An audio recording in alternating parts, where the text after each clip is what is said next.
most people on the public faces do not even go to the real issue on ground anymore. What really happened that last day? Yeah, so what actually happened is, like, it was on Tuesday, and a nurse actually came, like his friend, Spending, called a nurse.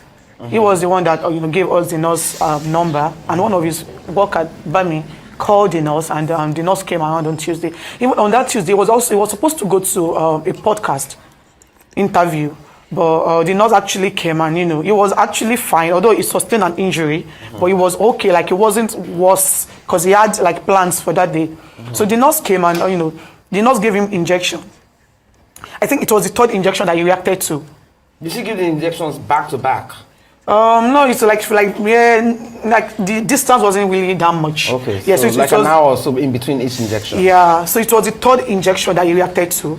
How did you react to it? After the injection, he vomited.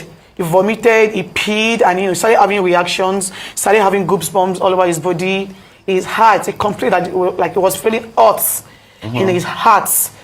Do you understand? Like, he told us to get him some water, that I want to put some water in his body, which his brother did. And he also said he needed cold, he needed AC, like he's feeling hot inside, like the injection is making him hot inside. And we tried our best.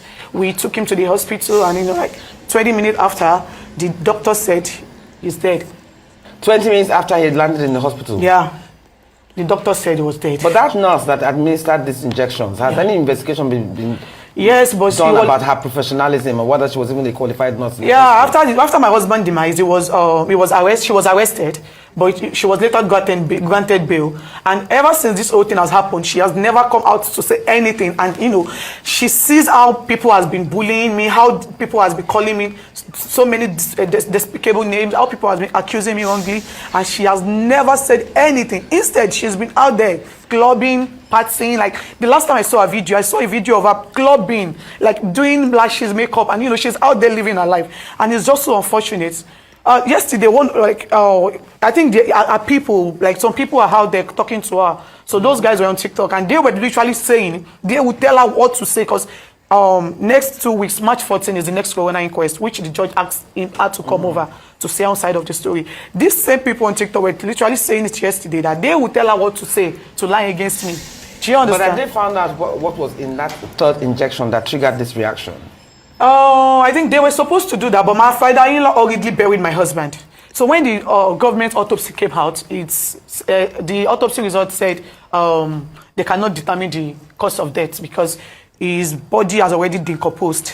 So they couldn't get the right tissue to use for the autopsy. But was there any reason your father-in-law buried him? I mean, how soon was he buried after he was... Like, he wanted to bury him that night, the night that he died. But is he a Muslim? He wasn't a Muslim. And, a lot of people actually begged him not to, but he insisted I was going to do that. He wanted to bury him that night. Did he give any reason for this? He did not.